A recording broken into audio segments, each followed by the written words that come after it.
एक बार प्रेम से बोलिए बागेश्वर धाम की। दोस्तों, बागेश्वर धाम सरकार जी इन दिनों कुछ ज्यादा ही चर्चाओं में है और YouTube, फेसबुक समेत कई सोशल मीडिया प्लेटफॉर्म्स पर ये छाए हुए हैं क्योंकि इनके अंदर जो खासियत है वो किसी चमत्कार से कम नहीं है। कई लोग तो इन्हें साक्षात भगवान मान रहे हैं क्योंकि ये लोगों के झूठ का पर्दाफाश करने से लेकर भूतों को भगाने तक ये सभी काम चुटकियों में कर देते हैं। और अब तो मनोज तिवारी से लेकर अमिताभ बच्चन और यहाँ तक कि मोदी जी भी इनके फैन है। कहा तो यहाँ तक जाता है कि बागेश्वर सरकार का एक अदृश्य सेनापति है जो भूतों को भगाने में इनकी मदद करता है। तो क्या है बागेश्वर सरकार की असल सच्चाई, आइए जानते हैं इस वीडियो में।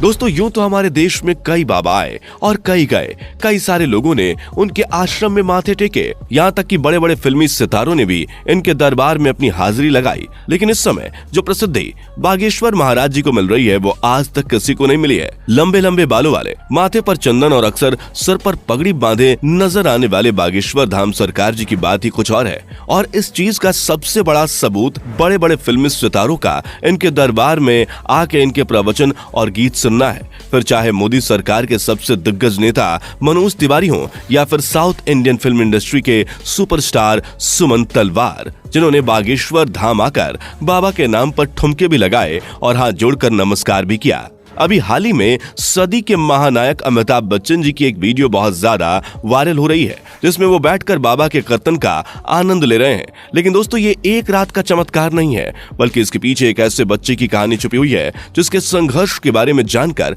आपके भी होश उड़ जाएंगे। हजारों की संख्या में लोग अपनी मनोकामनाओं को पूरा करवाने और अपनी तकलीफों को दूर भगाने के लिए बागेश्वर धाम दर्शन के लिए पहुंच जाते हैं और ये सब कुछ मुमकिन हो पाया है बागेश्वर धाम जी के चमत्कारों की वजह से।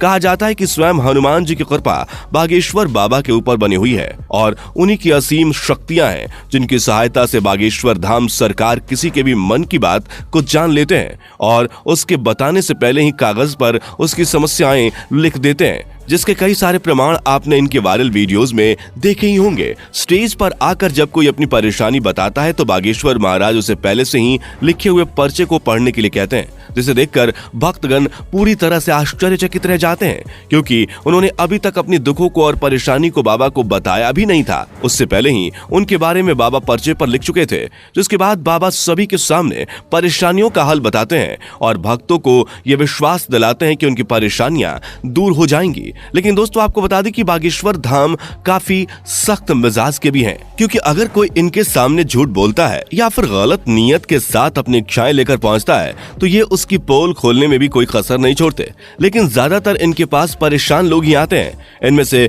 कुछ लोग वो होते हैं जिनके ऊपर किसी भूत प्रेत का साया होता है, लेकिन बाबा के सामने आते ही वो भूत प्रेत का साया भी चुटकियों में भाग जाता है क्योंकि इनके ऊपर हनुमान जी की असीम कृपा है। वो कहते हैं ना कि भूत पिचास निकट नहीं आवे, महावीर जब नाम सुनावे। दोस्तों, हनुमान जी के परम भक्त बागेश्वर सरकार जी का असली नाम पंडित धीरेन्द्र कृष्ण शास्त्री है, लेकिन लोग इन्हें बागेश्वर धाम महाराज और बागेश्वर सरकार के नाम से जानते हैं। पंडित धीरेन्द्र कृष्ण शास्त्री जी का जन्म 4 जुलाई 1996 को मध्य प्रदेश के छतरपुर जिले के छोटे से गांव गढ़ा में हुआ था। ये एक बहुत ही गरीब पंडित परिवार से ताल्लुक रखते हैं।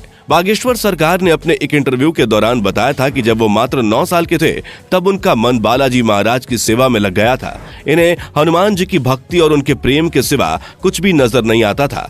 बागेश्वर महाराज जी का कहना है कि हनुमान जी की भक्ति और उनकी कड़ी साधना का ही परिणाम है कि उन्हें ऐसी सिद्धियां प्राप्त हुई हैं जिनकी वजह से वो लोगों की सहायता कर पाते हैं। असल में इन्होंने अपनी शुरुआती शिक्षा अपने दादाजी के साथ रहकर प्राप्त की थी। कहा जाता है कि इनके दादाजी भी अपने समय के बहुत बड़े विद्वान शास्त्री हुआ करते थे और उन्हें भी दिव्य शक्तियां प्राप्त थीं। इनके दादाजी भी दिव्य दरबार लगाकर लोगों की समस्याओं का हल करते थे।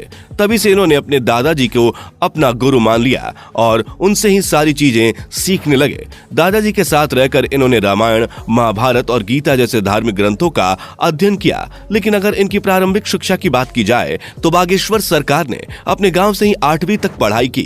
और फिर उसके बाद अपनी आगे की पढ़ाई पूरी करने के लिए वो गांव से करीब 6 किलोमीटर दूर जाया करते थे, क्योंकि गांव में हाई स्कूल नहीं था। इसी तरह इन्होंने 12वीं की परीक्षा दी और 12वीं पास करने के बाद इन्होंने बैचलर ऑफ आर्ट्स में अपना ग्रेजुएशन भी पूरा किया।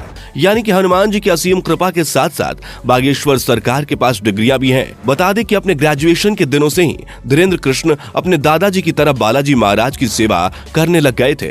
इनके घर के पास बालाजी यानी कि हनुमान जी का एक प्राचीन मंदिर भी है, जहां पहले इनके दादाजी दरबार लगाया करते थे, लेकिन उनकी मृत्यु के बाद दरबार कई सालों तक खाली रहने लगा। लेकिन धीरेन्द्र कृष्ण शास्त्री ने हनुमान जी की सेवा करनी नहीं छोड़ी और वो लगातार बालाजी के नाम का ध्यान करने लगे। लंबे समय तक ध्यान में लीन रहने के बाद इनके ऊपर बालाजी और उनके स्वर्गीय दादाजी ने अपनी कृपा दिखाई और अचानक से ही उन्हें असीम शक्तियों का एहसास होने लगा। उन्हें महसूस हो रहा था कि वो लोगों के मन की बातों को समझ सकते हैं, वे क्या चाहते हैं, उनके दिमाग में क्या चल रहा है। ये सारी बातें वे बिना कुछ कहे ही समझ जाते थे और उनका निवारण भी बताते थे।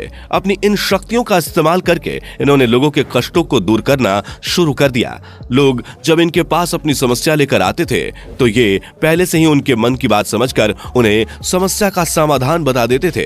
धीरे धीरे धीरेन्द्र शास्त्री जी को ये समझ में आ गया कि उनके अंदर उनके दादाजी की ही तरह दिव्य शक्तियां मौजूद हैं। तब जाकर उन्होंने अपना दरबार लगाना शुरू किया और यहीं से धीरेन्द्र कृष्णा शास्त्री बागेश्वर धाम सरकार के नाम से फेमस होने लगे। मंगलवार और शनिवार को अपना धाम लगाकर ये भक्तों के दुख तकलीफों का निवारण करते हैं। जिनकी अर्जी लगती है उन्हें बागेश्वर धाम अपने पास बुलाते हैं और उसकी समस्या को उसके बिना कुछ बोले ही सवाल और सवालों का हल एक पर्चे में लिख देते हैं, जिससे लोगों का विश्वास बागेश्वर धाम पर और भी ज्यादा बढ़ने लगा है। आप ये जानकर हैरान रह जाएंगे कि बागेश्वर धाम सरकार ने केवल भारत में ही नहीं बल्कि पूरी दुनिया में अपने दरबार लगाए हैं और लाखों की भीड़ इकट्ठा करके उनके दुखों का निवारण किया है। कुछ लोग तो इन्हें साक्षात भगवान का दर्जा देते हैं। हालांकि कुछ महिलाएं ऐसी भी हैं जो बागेश्वर धाम सरकार की खूबसूरती को देखकर उनके ऊपर अपना दिल हार बैठती हैं और उनकी बातें सुनने और उन्हें एक नजर देखने के लिए उनके धाम पहुंच जाती हैं। लेकिन अपने सख्त मिजाज के लिए